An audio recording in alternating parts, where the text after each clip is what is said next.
اعوذ باللہ من الشیطان الرجیم، بسم اللہ الرحمن الرحیم۔ محترم ناظرین، السلام علیکم۔ آج ہمارا موضوع ہے جنت کے اندر داخلے کے مناظر۔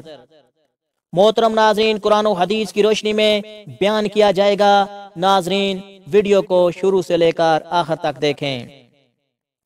جب تمام لوگ پل صراط پار کر جائیں گے تو آگے جنت نظر آئے گی، اور جنت کی ایک طرف 2 چشمے بہ رہے ہوں گے۔ سارے جنتی ایک چشمے سے وضو کریں گے اور ایک چشمے کا پانی پی لیں گے۔ پانی پی لیں گے تو سینے کا کھوٹ، انسان کے اندر کی تمام منفی چیزیں ختم کر دی جائیں گی، جیسے حسد، کینہ، بغض، دشمنی وغیرہ وغیرہ۔ اور جب وضو کریں گے تو مرد عورت دونوں کا چہرہ صاف ستھرا اور روشن کر دیا جائے گا، اور مردوں کی داڑھی ختم کر دی جائے گی۔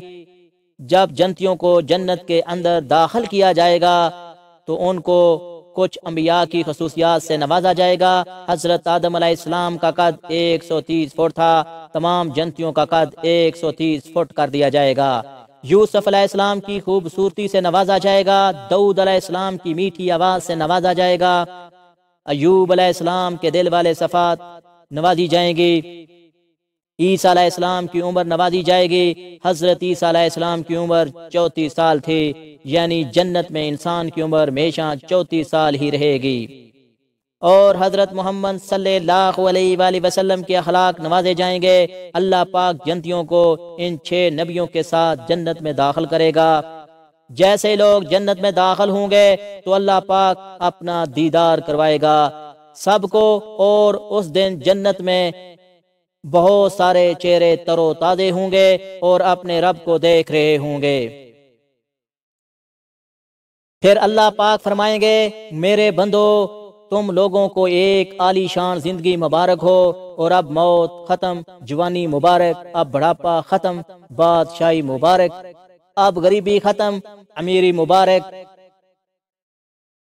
پھر اللہ کہے گا، میرے بندو، تم نے دنیا میں مجھے خوش کیا، جیسے میں نے کہا ویسے کیا، اپنی خواہشوں کو میرے حکامات پر قربان کیا، اپنی مرضی سے نہیں جیے، اپنی خواہشات اور اپنے جذبات کو میرے حکامات کے آگے قربان کر دیا۔ آج تم لوگوں کو میں بھی وہ زندگی دے رہا ہوں جو میں نے اپنی مخلوقات میں سے کسی کو بھی نہیں دی۔ جاؤ، کھاؤ پیو اور مزے کرو۔ جنت میں داخل ہوتے ہی کارپٹ بچھائے جائیں گے، جس میں تختے لگا کر جنتیوں کو بٹھایا جائے گا۔ قرآن میں ایک جگہ اللہ تعالیٰ نے کہا ہے، وہ جو جنت میں نے تم لوگوں کے لیے قلین بچھائے ہیں، نہ ان کے اوپر جو نشک و نگار ہیں، ان کو تو چھوڑو، اوپر میں سے میں نے کیسا بنایا ہے یہ میں بتاتا نہیں ہوں۔ جب ان قلین کو تم نیچے سے اٹھا کر دیکھو گے تو تمہاری آنکھیں بلبلائیں گی، تمہاری آنکھیں برداشت نہیں کر سکیں گی۔ ایسے حسین ڈیزائن میں نے نیچے بنائے ہیں، تو سوچو میں نے ان کے اوپر میں کیسا بنایا ہوگا۔ جہاں پر میں تم لوگوں کو بٹھاؤں گا، گو تکیے لگاؤں گا اور آگے سرائیں رکھوا دوں گا جس میں شراب ہوگی۔ سورہ دہر کی آیت نمبر 13 میں جنت میں ایک چشمہ ہے جس کا نام تسنیم ہے، اور یہ جنت کی سب سے اعلیٰ درجے کی شراب ہے، اور جب جنتی تمنا کرے گا اسے پینے کی تو اس کی ایک دھار بہر آئے گی اور اس کے گلاس میں جائے گی، اور ایک قطرہ بھی اس کا گلاس سے بہر جائے گا، نہ زمین پر گرے گا۔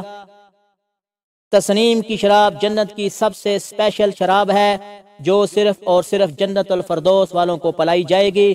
باقی جنت والوں کو اس شراب کے 2-4 قطرے ڈال کر پلائے جائیں گے، اور جنت الفردوس کو خالص پلائی جائے گی، اور پلانے والا رب خود ہوگا، اور باقی جنتیوں کو ان کے نوکر پلائیں گے، اور ان کو ایک ایسی شراب دی جائے گی جس میں اللہ پاک کا کفور مکس کر کے دے گا، اور یہ کہے گا اسے ذرا چکھو کیسی ہے۔ سورۃ دہر کی آیت نمبر 5 میں ان الابرار یشربون من کاس کان مزاجها کافورا، ہمارے نبی نے فرمایا ہے جنت تمہارا وہ مقام ہے جہاں پر اللہ تم لوگوں کو تحفے بھیجا کرے گا۔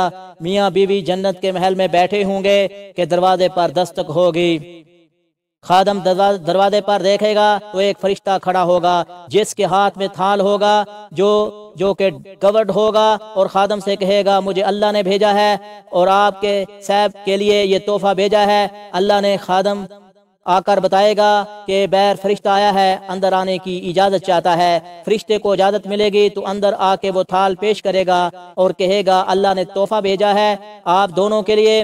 جب میاں بیوی تھال کے اوپر سے کپڑا ہٹائیں گے تو کہیں گے یہ پھل بھیجا اللہ نے ہے، یہ تو ابھی کھایا ہے ہم دونوں نے۔ فرشتہ کہے گا اللہ تعالیٰ فرما رہا ہے تھوڑا سا چکھ لو، شاید کوئی اور چیز ہو۔ تو وہ ایک ٹکڑا نکال کر منہ میں رکھیں گے تو مسکرا پڑیں گے۔ اللہ نے اس ایک پھل کے اندر جنت کے جتنے بھی پھل ہیں سب کا ذائقہ ایک پھل کے اندر سمو کر ٹیسٹ کروائے گا۔ جیسے ہم چاٹ بناتے ہیں اور 4-5 فروٹ کو مکس کر دیتے ہیں تو کوئی الگ ہی ذائقہ بن جاتا ہے، تو ان دونوں کو بھی ایک الگ مزہ آئے گا۔ اس سے پھر اللہ پوچھے گا ہاں میرے بندے اب بتاؤ وہی ہے یا کوئی اور چیز ہے؟ جب انہیں ان میں سے کسی قسم کا میوہ کھانے کو دیا جائے گا تو کہے گا یہ تو وہی ہے جو ہم کو پہلے دیا گیا تھا۔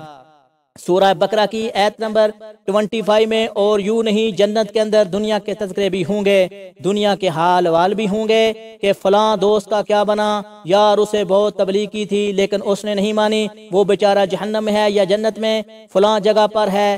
یا جیسے ہمارے یہاں دل کرتا ہے کہ آج 5-8 دوست سب مل کر پارٹی کرتے ہیں یا فلاں دوست کے پاس چلتے ہیں، آج بریانی بناتے ہیں۔